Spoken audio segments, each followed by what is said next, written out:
बिस्मिल्लाहिर्रहमानिर्रहीम सल्लल्लाहु ताला अला मुहम्मद व अला आलिहि व सहबिहि व बारिक वसल्लम। स्टूडेंट्स, हम लोगों ने इनकम फ्रॉम अदर सोर्स जो है आज इस पे बात करनी है। टैक्स ईयर 2025 के रूल्स की डिस्कशन का सिलसिला जो है वो चल रहा है। इससे प्रीवियस जितने भी लेक्चर्स हैं अच्छे से देख लें। इनकम टैक्स का न्यूमेरिकल उसी स्टूडेंट को आएगा जिसको अच्छे से रूल्स आते होंगे। रूल्स नहीं आएंगे तो यकीनन आप लोग जो है वो परेशान होंगे, आपको न्यूमेरिकल नहीं आएगा। 90% प्लस न्यूमेरिकल जो है वो इन रूल्स को अच्छे से लर्न करने से आपको आ जाएगा। तो जनाब, हमारा इनकम फ्रॉम अदर सोर्स का जो है वो सिलसिला है। तो इसमें हम देखते हैं कि कौन कौन सी इनकम है जो टैक्सेबल है और कौन सी टैक्सेबल नहीं है। इसमें हमने सिर्फ और सिर्फ यही देखना है, इसमें कोई रूल खास अप्लाई नहीं होगा। रूल्स जो है इसके अलावा भी कुछ है, वो जो कुछ रूल्स मैं यहाँ नहीं लिख सका वो अभी मैं रिपीट कर दूंगा बुक से। आप जहाँ वीडियो को पॉज कीजिएगा और अपने पास लिख लीजिएगा ताकि आपके पास मुकम्मल फॉर्मेट आ जाए। तो एग्रीकल्चर इनकम ये जनाब हमारी एग्जाम्प्ट है। उसके बाद एनी गिफ्ट और प्रेजेंट रिसीव, हमें किसी भी किस्म का कोई तोहफा मिला होगा वो भी जो है वो एग्जेम्प्ट है। मैं सिर्फ अब एग्जेम्प्ट बोलता जाऊंगा, लिखा आप लोग खुद लेंगे। और profit on sale of residential furniture, हमने अपना घर का कोई फर्नीचर बेच दिया या पर्सनल कार बेची तो वो भी हमारे लिए क्या होगा, exempt. Profit insurance money received on maturity of policy, हमने इंश्योरेंस करवाया और आपको पता है जब हम इंश्योरेंस करवाते हैं तो एक खास मुद्दत के बाद हमें लंप सम अमाउंट मिलती है। जब हमारी इंश्योरेंस पॉलिसी जो है वो मैच्योर हो जाती है तो उस पर जो हमें एक हैंडसम अमाउंट मिलती है वो भी जो है वो क्या होगी, एग्जेम्प्ट होगी। अमाउंट रिसीव फ्रॉम अब्रॉड, आपको बैरून मुल्क से अब्बा जी भाईजान ने को पैसे भेजे हैं तो वो भी जनाब आपके क्या होंगे, exempt. Loan receive through cross cheque, हाँ हमने क्रॉस चेक की मदद से कर्जा लिया, किससे, अब्बा जी से, भाई से, बहन से, किसी दोस्त से, लेकिन उसमें एम्प्लॉयर शामिल नहीं है। क्यों? क्योंकि एम्प्लॉयर से जो कर्जा हम लेते हैं उसकी ट्रीटमेंट हम पहले पढ़ के आए हैं। लोन फ्रॉम एम्प्लॉयर जिसमें हमने कहा था 10 लाख रुपए से ज्यादा रकम और 10% से कम सूद तो ट्रीट होता है, वो हमने वहां पढ़ा। तो इसलिए इन लोगों से अगर कर्जा लिया और कर्जा लिया है क्रॉस चेक से तो फिर वो एग्जेम्प्ट है। लेकिन सर अगर क्रॉस चेक ना हो तो वो देखिए यहाँ कहीं लिखा हुआ है आगे जाके कि अगर हमने ये सबसे लास्ट वाला cash receive from father, cash loan receive from father, brother, sister, friend other than employer, तो वो क्या होगा, वो टैक्सेबल है। नकद कर्जा लिया है तो टैक्सेबल है और अगर क्रॉस चेक से कर्जा लिया तो एग्जेम्प्ट है। वापस आए इधर, कैश रिसीव कैश अवार्ड और medal granted by the president, हमें जो है वो हमारे सदर पाकिस्तान की तरफ से किसी किस्म का कोई इनाम मिला होगा तो वो क्या होगा, एग्जेम्प्ट। स्कॉलरशिप अगर हमें मिला है हायर एजुकेशन कमीशन से तो वो भी क्या है, exempt. Encashment of DSC, defence saving certificate या इस तरह का कोई और डिपॉजिट सर्टिफिकेट, सर ये क्या है भाई, ये एक सर्टिफिकेट है जो आप खरीदते हैं और पैसे दे देते हैं और आपको सर्टिफिकेट मिल जाता है और उसके ऊपर फिर आपको हर माह हर साल कुछ ना कुछ प्रॉफिट मिलता रहता है, उसको हम कहते हैं ये डिपॉजिट सर्टिफिकेट है। तो आपको डिपॉजिट सर्टिफिकेट जब आप वापस कर देते हैं ना, मतलब उनको डिपॉजिट सर्टिफिकेट दे दिया और अपने पैसे ले लिए, इसको कहते हैं इनकैशमेंट। इनकैशमेंट आपने करवा लिया अपने किसी भी डिपॉजिट सर्टिफिकेट की या डिफेंस सेविंग सर्टिफिकेट की तो वो भी क्या है, एग्जेम्प्ट। और उसके बाद है royalty received on non professional writer, non professional writer को जो है वो कोई रॉयल्टी मिली है। नॉन प्रोफेशनल राइटर कौन है, जो नॉवेल्स लिखता है, जो पोएट है, उसने पोएट्री की बुक लिखी हुई है, तो इस तरह की किताबें लिख के जो आप पैसा लेते हैं उस पैसे के ऊपर आपको टैक्स देना पड़ेगा, ये टैक्सेबल है।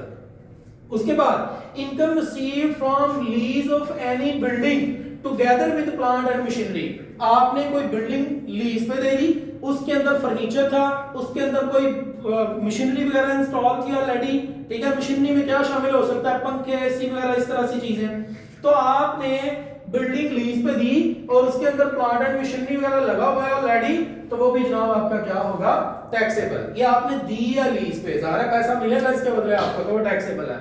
और आपने फर्नीचर जो है वो किराए पे दिया है या कोई मशीनरी किराए पे दी है, तो उससे आपको पैसा मिला है, वो भी आपका टैक्सेबल है। लेकिन जरूरी है कि वो आपकी रेगुलर एक्टिविटी ना हो। अगर आपका काम ही है कि आपने फर्नीचर जो है वो किराए पे देना शुरू किया हुआ है, जिस तरह हम देखते हैं टेंट सर्विस वाली शॉप्स जो हैं जो शादी ब्याह के ऊपर इस तरह के इवेंट्स को लेके चलते हैं, तो वो तो इनकम फ्रॉम बिजनेस में हम पढ़ के आए हैं। तो अगर आपकी नॉन रेगुलर एक्टिविटी है, साल में कभी बस आप कोई थोड़ा सा आपके पास जनरेटर पड़ा हुआ है, तो कोई मोहल्लेदार आ जाता है कहता है यार जरा जनरेटर तो देना, आप कहते हो भाई मैं इतने पैसे चार्ज करूंगा, तो नॉन रेगुलर एक्टिविटी के ऊपर आपने पैसा जनरेट किया तो वो टैक्सेबल है। Rental income of lift installed in a plaza, आपका काम है लिफ्ट्स को इंस्टॉल करना प्लाजा के अंदर, और जब आप इन प्लाजा में लिफ्ट इंस्टॉल करते हैं तो आप बदले में इनसे किराया लेते हैं हर माह अपनी लिफ्ट का, तो वो आपका टैक्सेबल है। Income from subletting of property, ये क्या है? आपने बिल्डिंग किराए पे ली, आपने तो किराया देना है, लेकिन आपने साथ में किसी और बंदे को अपने साथ शामिल कर लिया, उससे आप किराया लेते हो, उसका किराया लेके आप अपने थोड़े से पैसे मजीद ऐड करके तो मालिक को किराया दे देते हो। तो ये जो आप किराया ले रहे हैं ना, आपने भी बिल्डिंग किराए पे ली है और किराए पे हासिल करदा बिल्डिंग को आगे आपने किराए पे दे दिया, तो वो जो किराया आपको मिल रहा है ना, वो है रेंट बाय सबलेटिंग, तो ये वाला आपका क्या होगा? टैक्सेबल। ग्राउंड रेंट रिसीव, ये भी जनाब आपका टैक्सेबल है, और ये कैश वाली बात हो चुकी है। अगर आपने कर्जा लिया तो 2-3 पॉइंट्स मजीद है, वो भी सुन लें। जैसा कि वो कहते हैं amount receive from approved income plan, payment plan, कोई आपने ना पेमेंट प्लान किसी बैंक का, किसी इन्वेस्टिंग कंपनी का खरीदा हुआ है, वो क्या है? वो आपको कंपनी कहती है तुम मुझे हर महीने इतने पैसे दो, मैं तुम्हें इतने साल बाद इतने पैसे दूंगी। तो आपने जो इन्वेस्टमेंट प्लान किसी कंपनी का लिया हुआ है, वहां से आपको जो पैसा मिला है उसको हम कहते हैं amount receive from approved income plan और पेमेंट प्लान। तो यहां से आपको हासिल होने वाली इनकम जो है वो क्या होगी? टैक्सेबल होगी। उसके बाद रेम्यूनरेशन ऑफ लिटरेरी वर्क, आपने कोई ऐसा काम किया है जो एजुकेशन से ताल्लुक रखता है और वो काम आपने 24 माह के अंदर अंदर कंप्लीट किया, 2 साल के अंदर अंदर, ये इसका मतलब सवाल में वो बताया करेगा। Amount receive from literary work, bracket में लिखा होगा कंप्लीट विद इन 24 मंथ, तो आपने अगर उसे 24 माह के अंदर कंप्लीट किया है तो उस एजुकेशनल काम को कंप्लीट करने पे आपने जो टैक्स पे करना है वो मुकम्मल टैक्स पे करना है, वो टैक्सेबल होगा। और रेम्यूनरेशन ऑफ लिटरेरी वर्क, आपने अगर काम तो किया लेकिन 2 साल के बाद मुकम्मल हुआ, काम ज्यादा था, आपको 4-5 साल लग गए फिर मुकम्मल हुआ। लिटरेरी वर्क कोई भी वो पढ़ाई से रिलेटेड काम है, तो आपने वो काम किसी इदारे को कंप्लीट करके दिया, 2 साल से ज्यादा अरसा लग गया, तो उस सूरत में मेरा बेटा आपने जितना पैसा जनरेट किया उस पैसे का 1/3 जो है, तीसरा हिस्सा टैक्सेबल होगा, बाकी 2 एग्जेम्प्ट होंगे। इरिगेशन वाटर, आपने आपाशी का पानी वो सेल किया, किसानों को सेल करके आपने ट्यूबवेल लगाया हुआ है, आप उसका पानी सेल करते हैं, तो आपने वो जो पानी सेल करके पैसा कमाया वो टैक्सेबल है।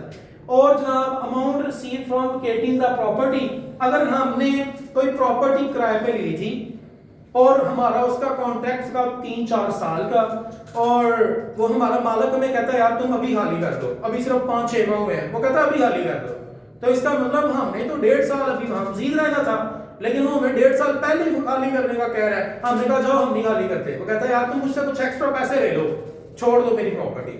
अब वो जो एक्स्ट्रा पैसे हमें मिलेंगे ना प्रॉपर्टी को खाली करने के बदले, उस एक्स्ट्रा पैसों में से जो हमने एडवांस पेमेंट की होगी उसको, आपको पता है जब हम प्रॉपर्टी किराए पे लेते हैं तो पहले कुछ एडवांस पेमेंट करते हैं, तो वो जो एडवांस पेमेंट हमने की होगी उस अमाउंट में से माइनस करेंगे जो हमें मिली होगी प्रॉपर्टी खाली करने के बदले।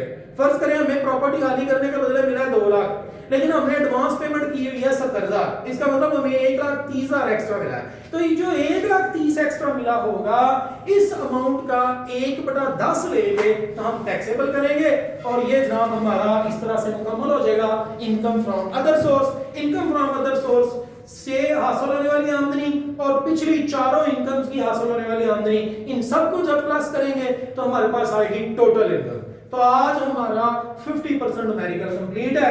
इनकम फ्रॉम टोटल इनकम हम निकाल चुके हैं। अब इसके बाद टैक्सेबल इनकम की कैलकुलेशन होगी और उसके बाद टैक्स जो पे हमने करना है उसकी कैलकुलेशन होगी। ये दो छोटे छोटे पोर्शन है, ज्यादा से ज्यादा अब हमारा काम जो है वो कोई 4-5 लेक्चर्स का है। इसके बाद हमारे रूल्स मुकम्मल तौर पे कंप्लीट, फिर न्यूमेरिकल की प्रैक्टिस, और न्यूमेरिकल उसी बच्चे को आएंगे जिसको रूल्स आते होंगे। सो मेक श्योर कि आप लोग रूल्स जो है वो साथ साथ याद करें। Keep watching Aftab Attari.